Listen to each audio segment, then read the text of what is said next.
Hey everyone, it's Alex, and I'm here because I said I would be. Since we last spoke, I said in my mid-year wrap-up video that I would see you again at the end of the year to talk about my top 10 reads of the year. And actually, in a surprise to myself, I read more books than I read last year. I read around 72 books, where last year I think I read like 54, which is funny because in a New Year's resolution to myself for this year, it was actually to read less. And maybe a contribution to that is because since we also last spoke in July, I said that I am wishing myself a better second half of the year. And unfortunately, it only got worse. So no surprises that maybe reading was an outlet for me, for escapism, even though I don't really read for that reason. But, you know, if this year was unfortunately not very great, then that can only mean that the bar is really, really low for next year to be hopefully really good. And when looking at my top 10 for this year, I'd say out of all the years in which I've done like a top 10 kind of reflection, that this year is maybe the most subjective, or at least in which I feel like the books came at a really good time as I was reading them. Part of why I read is because I like scratching that itch in my brain where I know there are books that I think are objectively good, but then I mingle that with why I like it and my own reading interests and things like that. So if this year is at what I feel like is my most subjective top 10, which is so silly to think of, it feels like I imagine it's my brain trying to build the relationship between myself and the books I read a bit more strongly because I've read so many books at this point in my life where I guess it only makes sense that like one way I could think about it is that I've already read maybe a lot of what I could imagine reading in terms of stories and types of characters I meet, etc. Leading me to say that my new bookish resolution for 2024 is to actually stop rating and thinking as like intensely about the books I read and if anything, like getting rid of the whole star rating model, which the way my brain tries to articulate that is just by eliminating the source. So I'm not using Goodreads anymore. And I'm not using any alternate thing like Storygraph or anything. TLDR, it'll just really be me going off the vibes. There's actually already some 2024 releases, none of which made this list because I didn't feel it was proper to include them, but I still thought were pretty good, that I plan to do in a future video so that way you all can be on the radar of picking them up in the new year as well. All of this to say for this long preamble that I hope you find this top 10 to be a nice hodgepodge of books. Coming in at number 10 is The Right to Sex by Amia Srinivasan. This is a collection of nonfiction essays all related in some way to sex, often its examination by definition both legally and culturally, and overall how sex is so integral to our sense of our own accountability, while also questioning what entities exist to maintain and control sex. The subject matter of these essays are pretty specific, but I wouldn't say it was really surprising for me because they were all media references I feel like I've heard about before. But what's so endearing to me about this collection and why I like it so much is how Srinivasan feels like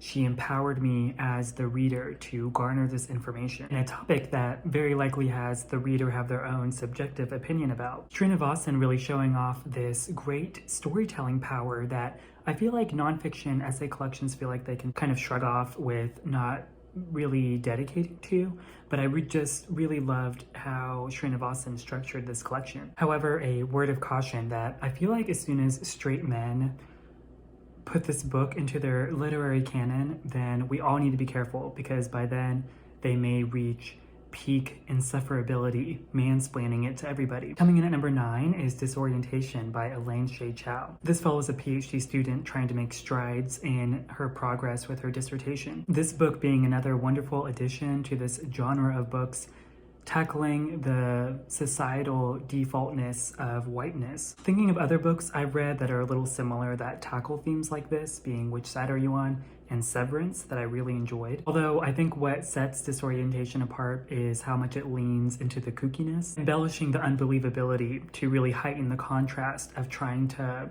address these really important things and themes and subject matter going on. Overall being that Disorientation's execution I think is really well done while also still being really funny, and its setting being higher education, being the perfect punching bag to reflect how well-meaning institutional spaces might be when really they're not neutral at all. Coming in at number 8 is The Happy Couple by Dolan. A few years ago, I read Dolan's debut, Exciting Times, and I really loved it. The way I describe her books to people is how what I think of what people think of Sally Rooney is what I think of Dolan. Her book's essentially trying to uncover the secrets of relationships, although I feel like Dolan really knowing how to rein it in to prioritize a sense of cleverness and wittiness. Not to say that Rooney doesn't do that, and I don't mean to compare them generally, at all, because I like them both for different reasons. Happy Couple itself being a novel with intersecting storylines unlike her previous work, as all of these characters that we're introduced to and get their own narration and perspective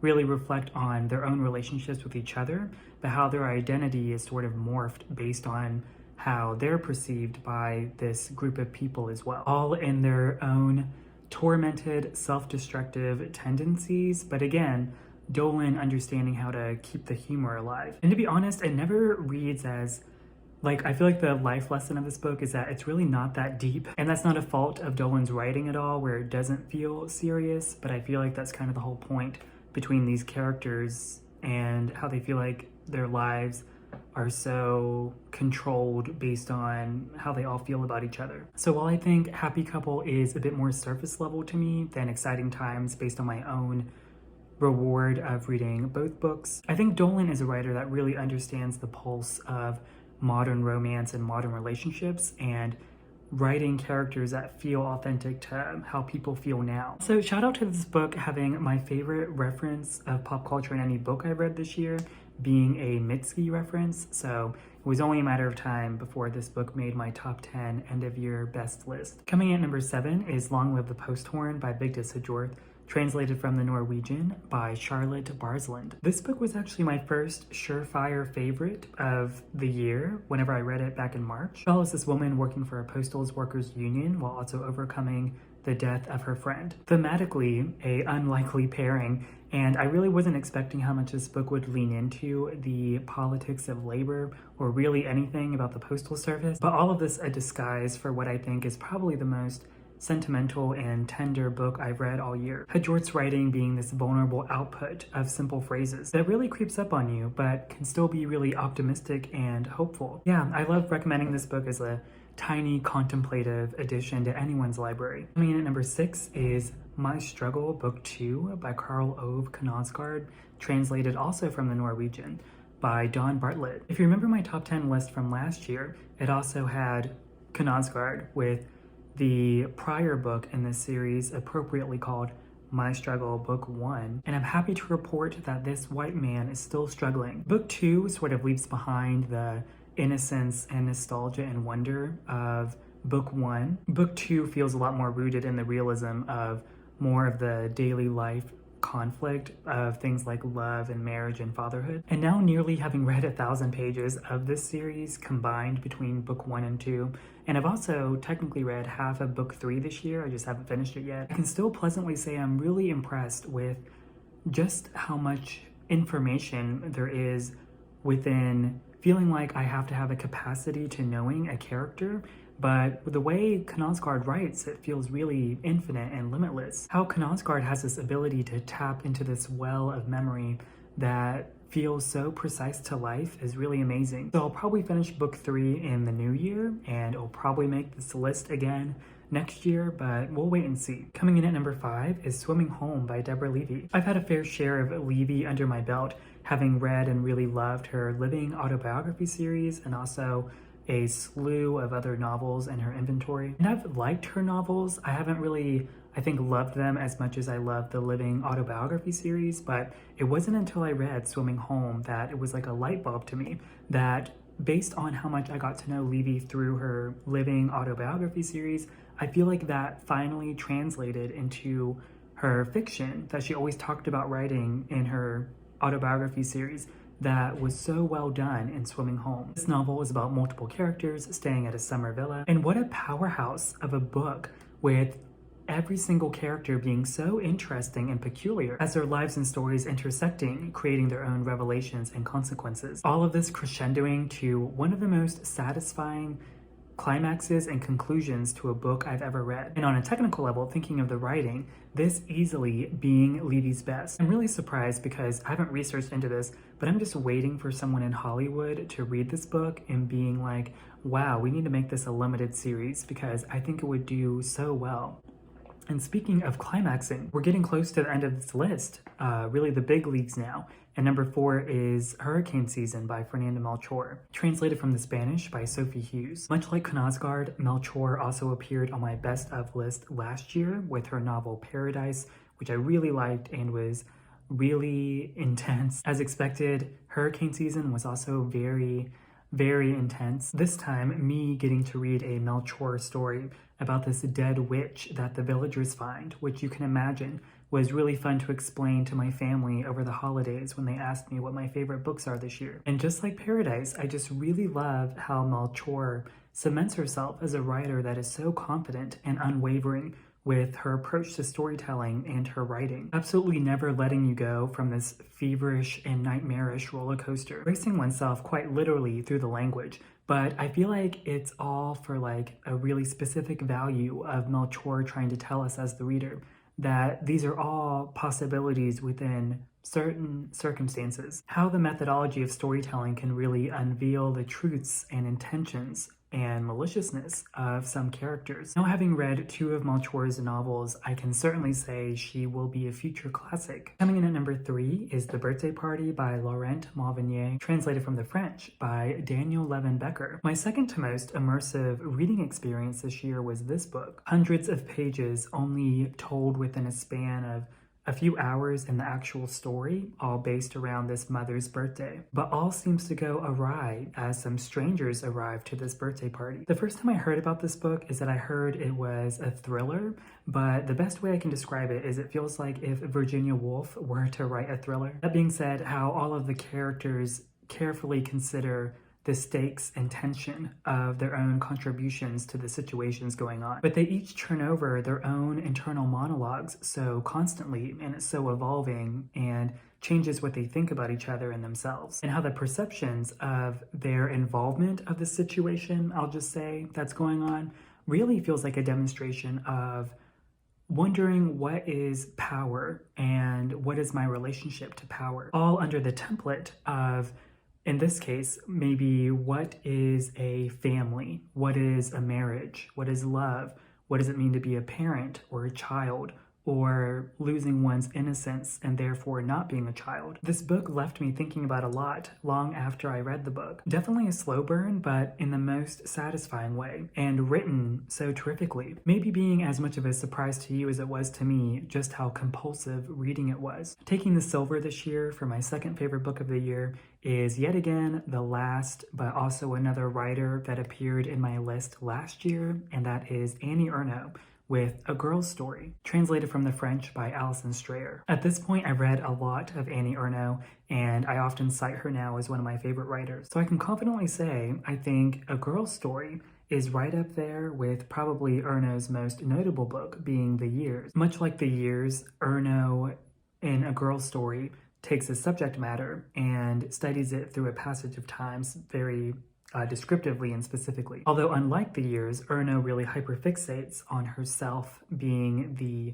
subject, both subjectively and objectively. Trying to understand who she was when she was younger, knowing that the knowledge she has now as an adult, and reflecting on her own adolescence, trying to make sense of whether or not she still feels a relationship with that version of herself. Although the inciting incident of this reflection is based on when Ernaux can recount maybe one of her first experiences of ever being with a man, and the aftermath of how she feels like that changed her forever. Although while Ernaux is having this self-investigation, she really admits to herself that by reflecting on the past, she's morphing it into these newly shaped beginnings, not trying to change or feel shame toward memory, but acknowledging how sort of like the passage of time can't be tamed to create any biases toward memory. Ernaux writes, "How strange and sweet is this retrospective consolation, when imagination arrives to soothe the pain of memory, to shatter the singularity and solitude of experience that is more or less shared by others at about the same time." I just really love that Ernaux never seems to write with any bitterness or regret. She always seems to write with this newfound gratefulness, and she's always so thankful with what writing has given her to accomplish and achieve. Again, unsurprisingly, I really loved this, and I'm so glad I read it after having read a lot of her backlog already. And last but not least, taking the #1 spot, definitely not least because it's one of the longest books I read this year, is Mating by Norman Rush. This follows a grad student traveling to Botswana in good conscience, trying to supposedly help support her studies and her research. But in actuality, she's also really down bad for a guy. And so begins this long-winded and confusing and overwritten book. And I loved it so much, and it's such a funny book too. Speaking of immersion earlier, I mentioned another book that I was most immersed in this year, and this is the one. The voice of our female narrator being so precise and real and fleshed out as she tries to use her methodical brain to really make sense of her life and her love life. And I'm sure there's so many different ways this book can be interpreted because, again, it's so long and there's literally so much content. But I think it really boils down to that it made me think a lot about how fulfilling is it to really be interested in something or putting your energy into something, which in a way I feel like is so mirrored to the length of this book and how, I really can't explain just how the mental energy it took to read this, because there are some parts that are so dense, but it feels rewarding, in which it feels like a reflection to me of how I was getting to know the character and why she was bringing up these subjects. Maybe almost feeling like a coping mechanism for her to really withstand her own logic of trying to get to know this guy that she likes, while also being in Botswana and being so unfamiliar and trying to adapt. The novel really making progress by sprinkling in some incidents or some plot points, if you will, of really trying to make this logic into practice and making sure there's some action and some pace going on. It really almost feels like exams or tests of the will of our unnamed female narrator and just how much she thinks she knows herself after seemingly prepping herself to really tackle anything. And I would say in one part of this book, she does a really good job at tackling something that I won't mention because it's a bit of a spoiler, but she does a really good job at it compared to some other people. Again, in a bit of an uncanny way where if things were to go bad, it would have resulted in death. Again, I can't really stress enough how funny this book is, and I feel like with all these ruminations that our narrator is having, how ultimately the panic at the end of the day is really, do we know anything? And with a question like that, the female narrator, since getting to know her, her resolution to that might be, well, okay, I'll just try to get to know everything I possibly can. That being said, I do think this book is self-aware at the privilege in which this female narrator has, the privilege of just carving out